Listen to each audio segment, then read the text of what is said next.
Good morning, everybody. How you doing? We got your six, Jeremy Gifford, with us in the house today. Since he didn't go to Asti, and Jason decided to leave me and go to Asti. How you doing this morning, Jeremy? Good morning. It's a beautiful Man, day. we got to So, get you to be a in little honor of more Jason, energetic and lively in the morning. got You one need more for you. coffee. What do you got? So, what happens when you put a Dalmatian in a washing machine? It comes out spotless. I knew it had something to do with the spots. Huh. I That's for don't know if Jason. That's for Jason. that's probably, I don't know if that's better or worse than Jason. You know, sometimes he brings some kind of bad ones. So that one's not bad. I really like Hold it. on. So today we're talking about expanding. I'm going to take my virtual background off. All right. Sorry, my office is a mess. Expanding isn't for the weak. Let's say hi to some people here real quick. No, it's sure not. We got Orkin. Good morning, brother. Morning, Joe. Got Adam in the house as always. Eddie, good morning. Got Garrison Howard. Good morning. There's so These many are a bunch of people names that I don't know that out at much. ASTI this week that at the ASTI convention, I'm surprised we even have at least 10 viewers, 10, 12 viewers. So I figured it'd be a little light this week. So those of you that are on here, obviously you're not at ASTI. Otherwise, it'd be 5 a.m. for you out there, which is why Jason's not on. Oh, there's Dan Ibsen. And that's why you Morning, invited Dr. me, Dan. is because you didn't think many people were going to be here. I had no idea how many people would be here, honestly. I figured yesterday there'd be a little bit more than today because of the conference, but hey, we'll take all the people that we can get. All right. So let's get into it. I gotta close some of these windows I got open here. I got so many notes. All right. So here's what we got. Let's open with a verse and then we'll go into prayer and then we'll get into it. How about that? So our verse today is Proverbs 6:13. Commit your work to the Lord and your plans will be established. All right. You want to open us up in prayer? Yeah. All right, let's do it. Dear Heavenly Father, I thank you so much for today. I thank you for this wonderful group of men and women that come together just to celebrate not only the industry that we all love, but to lift your name up high. Lord, I just ask you to be with all of our friends that are out in Vegas. Let them have a safe time. Let them have safe trips back. Let them remember why they're there, and that's to grow and truly elevate their businesses. In your name I pray. Amen. Amen. Jeremy and I were talking yesterday and talking about how much it sucks being one of those people that don't go to a convention that all your friends are at. So thank you for joining us in our misery. We can all be miserable together and be jealous of everybody that's out there that could go and we weren't able to because, hey, some of us just got to stay home and pay the bills, right? Yep. Sometimes we have no choice. But let's get into our topic. So expanding isn't for the weak. I was struggling with this one, Jeremy. I didn't know how to like come up with talking points, and I got you. there's so many. I've been in business for 20 years. This year's gonna be is my 20th year, and I've made so many mistakes and had to learn so much over the years that I was thinking back of all the people that I've hired and fired and that have quit and just some gone MIA over the years in various industries, that I've been involved in and people I've led. And I started thinking, I'm like, man, there's a lot of people. And I wonder where they're all at now. And did I add any value to their life while they were, working for me? And did I help make them better? And that's how I want it to be when someone comes to work for me now. I'll train them, raise them up, make them the best they can be, so they can be the best employee that they can be while I have them. But when they leave me, I want them to leave as a way better employee than they were when I hired them.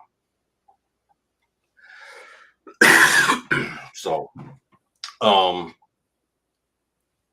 so let's talk about expansion.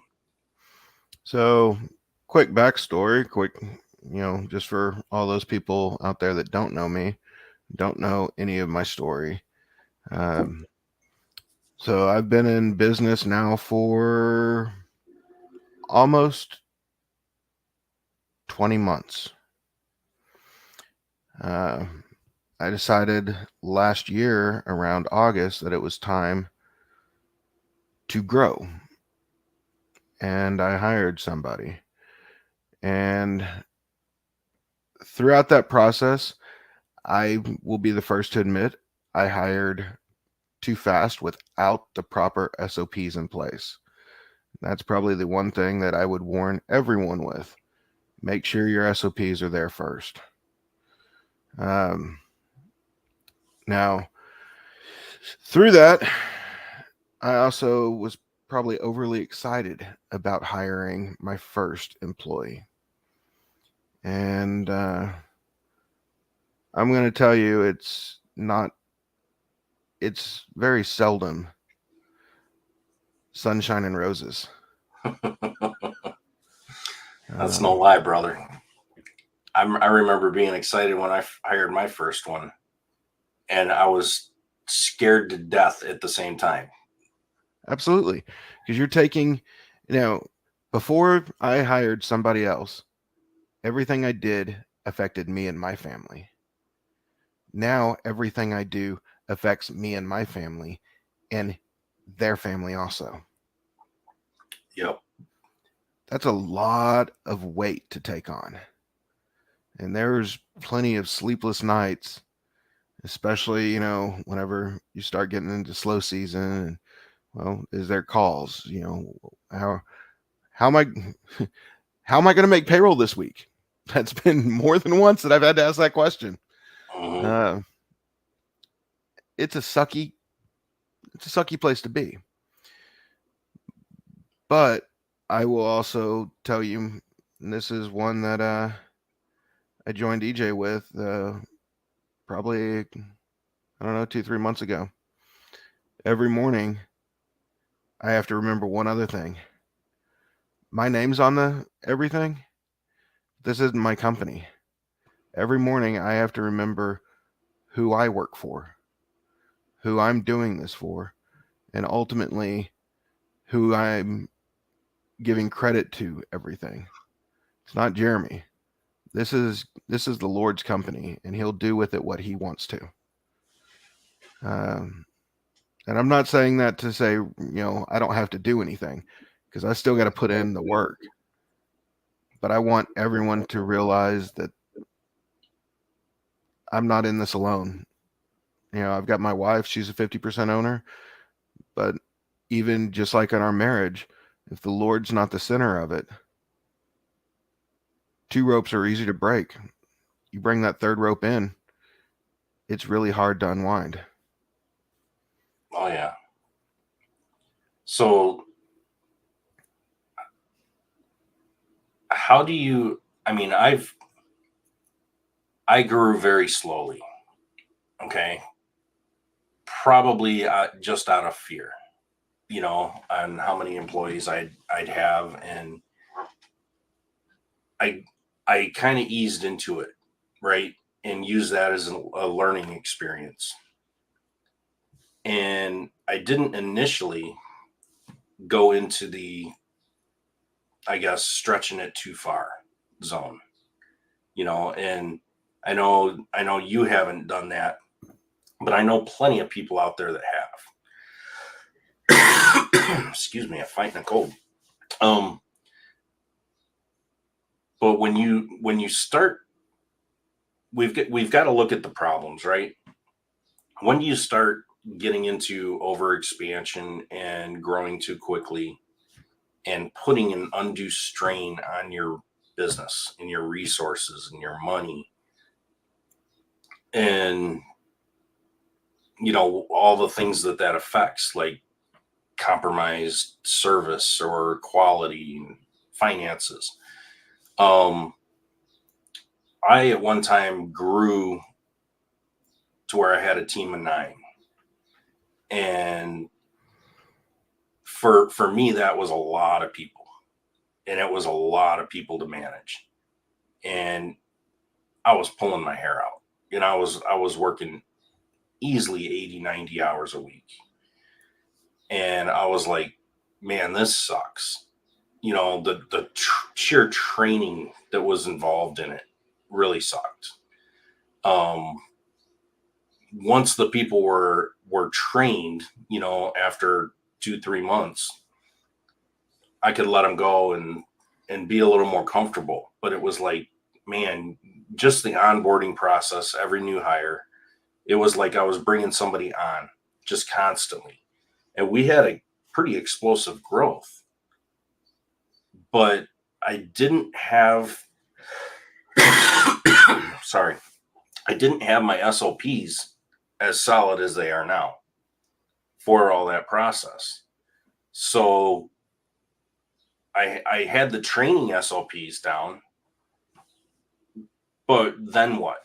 There was a lot of little mini checklists that I could have built to make things easier, that they didn't have to go through this daunting training manual type thing that I had built. And they forgot about half of everything that I trained them, after about a month of being on their own.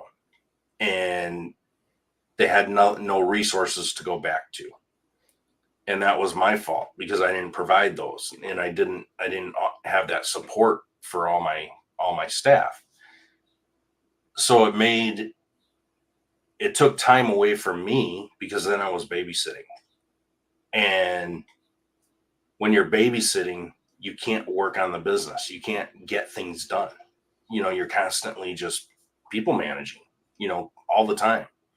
And that sucks. And when you're people managing all the time, you can't grow your business the right way, and you can't solidify your business.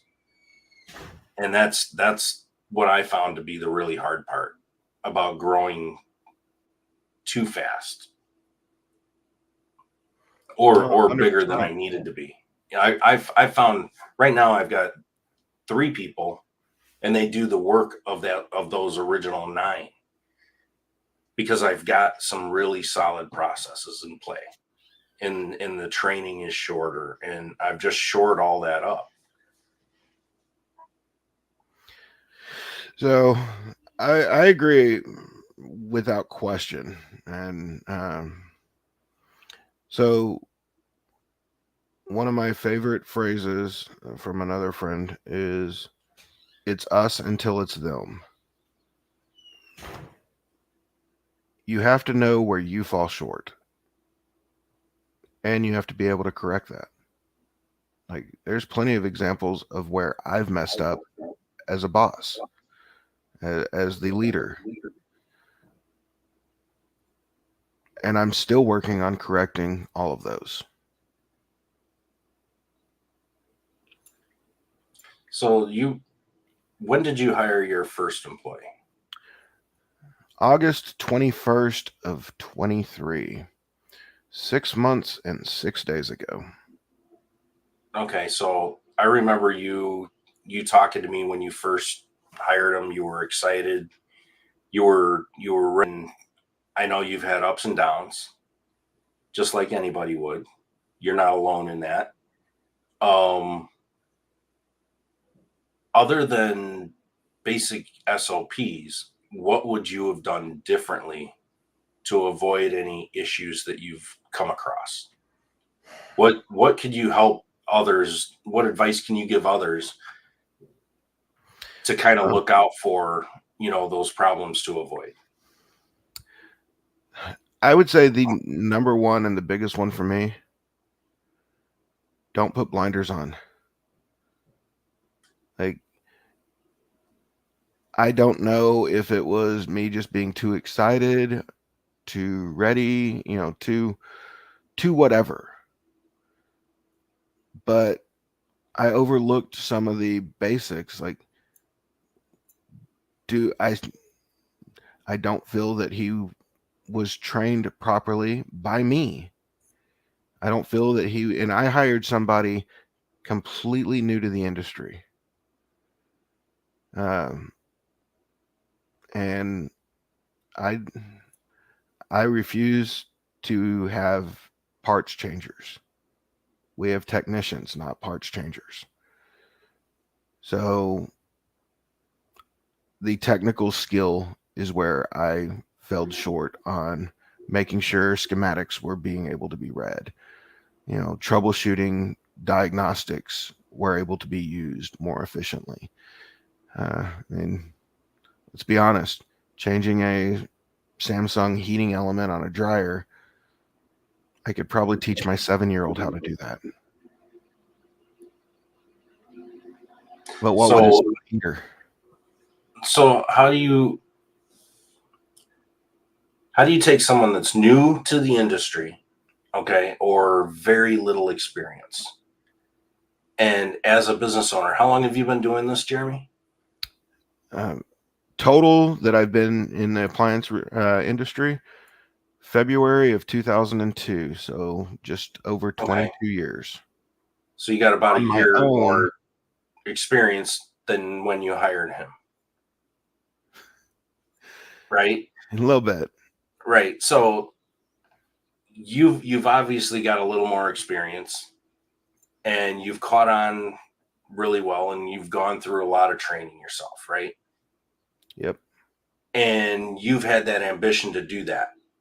But how do you have those where do you set those expectations for your employee? If somebody's got 15 years experience and they're hiring their first employee in basically expecting them to know everything that they know. And I've done this and I was like, whoa, I cannot expect somebody else to know everything that I've worked my ass off and spent a lot of money in training to know these things, because not everybody's going to have the same ambition as me. Otherwise, they'd probably be my biggest competitor, right? So Well, I've had to find that mental balance, on how to deal with that. and I really think that's one of the beautiful things about the Service Alliance group and the networking and talking. Like for me, I'm just going to flat out say it. I am a technical nerd. I love schematics. Schematics are easy to me. Talking to some of my other friends that have done this for a long, long time, they hate schematics. They still have a hard time with schematics. Something in my training, something with how I was raised, they just come second nature. So it's hard to balance what do I expect versus what I'm going to get. Because for me, I want perfection. Not everyone, and I would actually venture to say most people schematics and technical manuals are not easy. So that's one of the problems I'm working on currently is what is acceptable, what is good, uh, and then what am I willing to not live with? Like what is the bare minimum that I'm willing to accept? Yeah, and that's hard, and that's different for everybody. Yeah. Some people may accept. I feel this guy. He knows maybe 50% of what I do in his role, and that's acceptable enough because I can bring him the rest of the way. And you'll never bring them 100% ever. I had to just learn that. If you can bring somebody 80% of the way in their role, like their specific job role, if you can bring them 80%, you got something to work with. And that employee shows pretty good promise. And you think that 80% of knowledge of their job isn't, like 20% is a lot to not know. But there's a lot of room for growth over time. And that means you've got 20% worth of growth room for you to work with them over time, build them up and help mold them and shape them and encourage them, right? Because if you bring somebody in and they're already 100% or close to it, and they're that unicorn in that role, you're probably not going to have them very long. They're probably going to be a great hire, but they're going to be a very short term hire, and their money that they make you in your business is going to be very short lived. Does that make sense? Oh yeah. So I would much rather have an 80% of the way there person and deal with a little bit of flaws here and there and have corrective, measures in place to work with them on those little things here and there and just deal with some minor issues rather than major issues, or reminding them. I'm in a position now where I've got this great guy that works for me. I like him a lot, and he does a really, really good job. And lately, I've noticed on the past few jobs, I've started to see a little bit of a pattern where he's forgetting to go through our checklists for our quality control. And he's forgetting some little details, and they're really minor. They're easy to take care of. But it's like every time I go to QC his work before I pass it off to my client, I'm like, hey, you forgot all these little things, and I could jump right in and fix them in just a few minutes. But I always bounce it back to him because I want him to have that burden of fixing it so that it embeds in his head not to do it the next time. And I'll just keep calling him out and calling him out and calling him out until I beat it into his head. Stop doing this before I have a hard conversation with him. If at some point you're just being ignorant, and ignoring the instructions. But that's the good thing about having SOPs in place, because you can hold them accountable and they've got no excuse why they're missing things. If people are missing things when SOPs are in place, then they're just being lazy and they're not working off the SOP. So you can easily hold people accountable for that. But that's the place where I'm at right now. But by no means is it a big problem. It's just a little corrective measure. Yeah. So mine, without question, we've got the technical ability. The other one is, and I feel that I was probably too much of a friend and then think that you can get away with a lot more. And I'm having to reevaluate that aspect also. But, you know, That's a hard line to draw in the sand. it is. Sometimes. Especially when you're friends before you hire somebody. You know, I've known people that have hired their friends, and I wouldn't recommend that. I know a lot of people that make great friends and horrible employees. And I've worked with coworkers that I would be friends with outside of work any day of the week. And then I come into work the next day and I hate working with them because they're shitty employees, right? They just suck at their job, or they're lazy, whatever it is. But they've got a good personality. But a good personality doesn't get things done and doesn't make you reliable. So that's the same thing as being a business owner. You have to draw that line somewhere in the sand. Yep. No, I don't know. It's still tough. It's incredibly tough. I don't know if I'm ever going to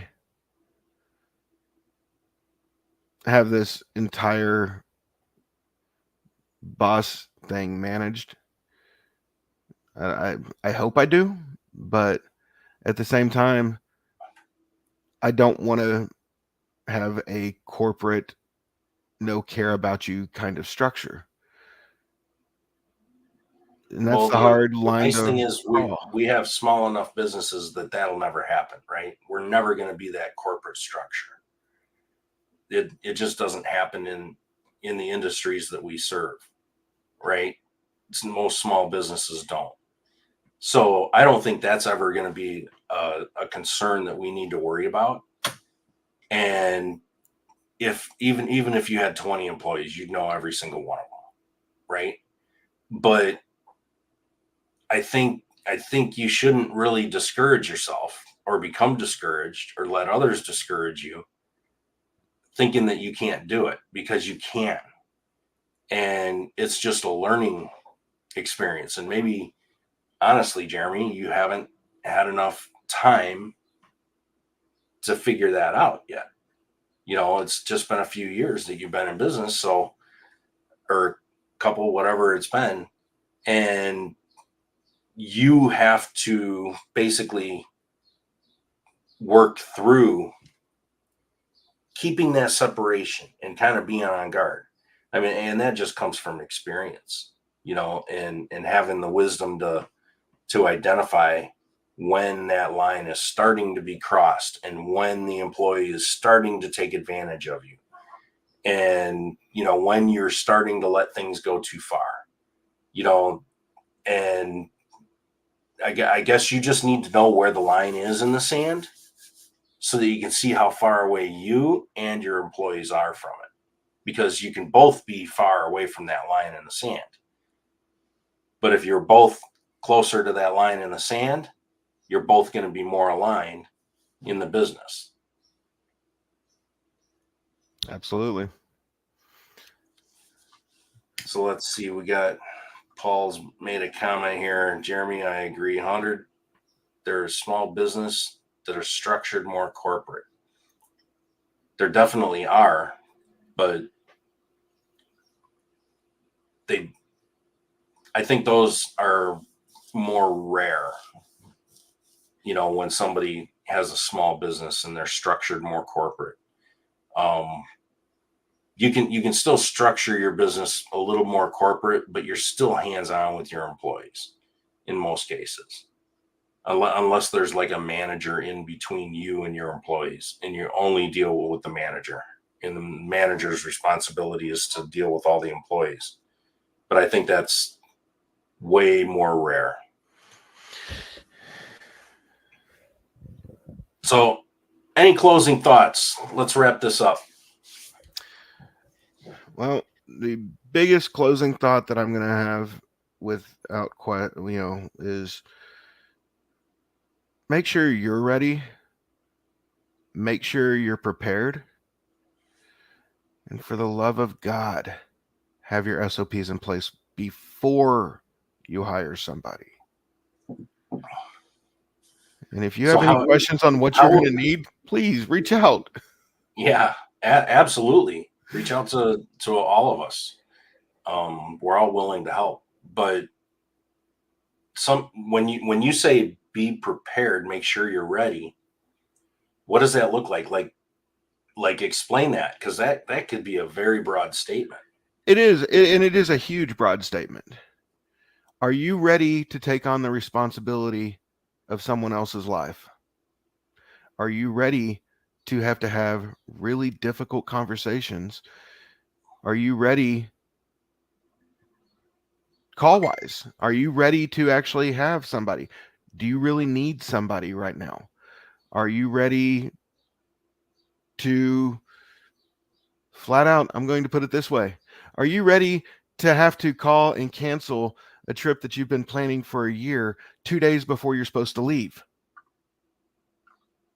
So Dan's got a good question. You mean you don't build the engine while driving it? While driving the car? No, and I'm not going to lie. There may have been, like heads being put on while running 70 miles an hour down the highway. Oh yeah. I think we've all made that mistake, right? But Dan, you bring up a really good point, and I love that you said that because there's so much truth to it.